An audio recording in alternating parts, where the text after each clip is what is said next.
Decentralized finance DeFi has opened up a whole new world for users who, in traditional finance, have been starved of returns for decades.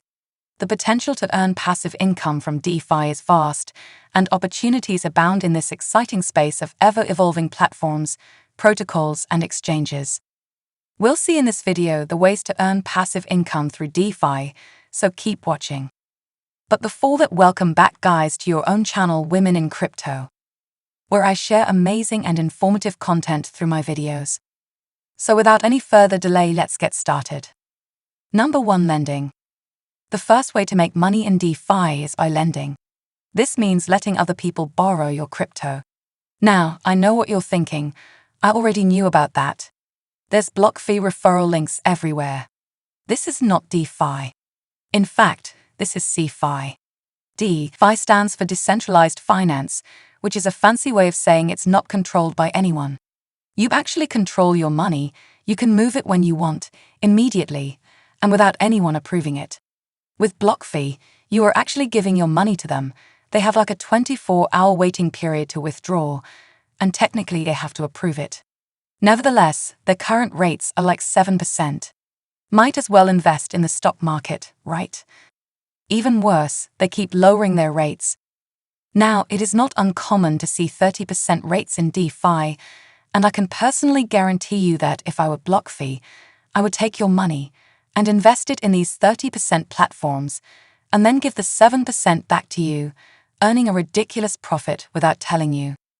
Here's the benefits to lending with true DeFi. Higher rates. DeFi will probably always have higher rates than traditional finance. This is true for many reasons, of which the big one is who can access them. My grandma can walk into a bank and say she wants to save some money and earn an interest rate, but she definitely can't install MetaMask and deposit her money into Curve Finance. Another big reason is that there is constantly more and more money being thrown into crypto and decentralized finance projects. As more money is being thrown into it, it's got to go somewhere. In fact, in some places, money is being given out for free simply to people using certain applications, but we'll talk about this later in the video. To wrap up my point here, 30% APY is very common, while some other projects offer up to 100% just for lending your tokens. True control. My favorite benefit of decentralized finance is the control you have over your own money. If I deposit my money to BlockFi, they own the money.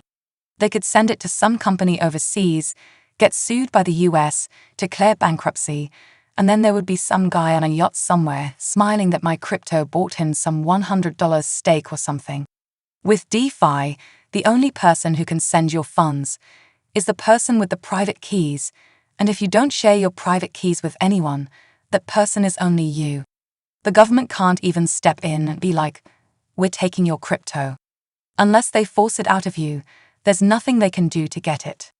So along with DeFi lending offering much higher rates and having 100% complete control over your money, let's get into the last part, which is what makes this much safer than any other lending platform. Number 2, providing liquidity. The next way to make money after lending is providing liquidity. Now, generally, providing liquidity is a little more risky, but let me explain to you what it means. In the old financial world, the way we sold things like stocks was to literally match a buyer with a seller.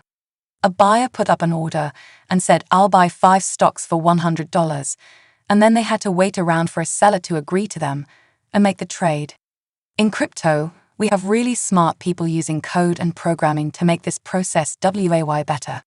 In the world of DeFi, we use special algorithms, and I have specific videos on how they work, broken down so simple you could understand them, in the description below.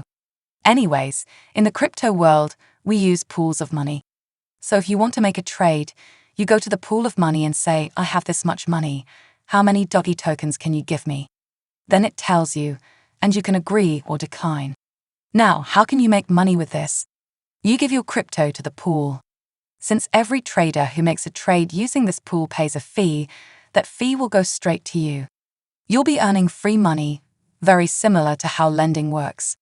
The downside is that there's this big nasty scary thing called impermanent loss, which means if one of the tokens you gave to the pool goes way up in value or drops a bunch, you will have not made as much money if you had just held the token.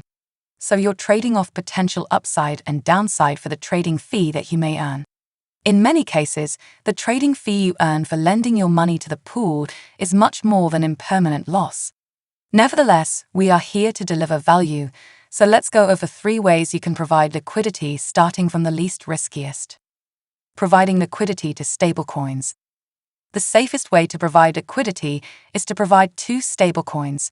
This is because the price of both tokens will hopefully always equal $1, meaning you won't gain any price appreciation, and that the value of your initial deposit will remain stable. What I mean by this is that you can deposit Tether, or Rust, and USD coin together to let other people trade back and forth with your money. Some guy comes along and wants us but has asked, so the trades. Some other guy comes along and trades them back, all the while they're paying small fees that you earn. So even if the crypto market tanks 50% or even 80%, you'll still have your initial deposit without a fear of losing it with the crypto crash, since the stablecoins should stay at $1. Number 3, incentives. This one is really simple, but the thing is you just have to know about it. For this section, I'm going to explain 2 sides. One is incentives and the other is airdrops. So imagine if you're in charge of advertising a blockchain network so that more people will know about it and use it. How do you do it? Well, you could buy a billboard, that might work, but the issue is 99% of people that see that billboard won't know anything about crypto because we're so early. Another thing you could do is buy ads on the internet. The issue with this is that there were a ton of scams that happened in 2017 and 2018 because they would just run ads for their scam, cash out, and then hide for the rest of eternity, so a lot of places on the internet don't allow crypto ads. Even more so, we can assume TV ads or radio ads wouldn't work. So, what do? When they launched it, the total amount was worth $180 million, but now it's valued at over $720 million. The Near blockchain just announced an $800 million incentive program too.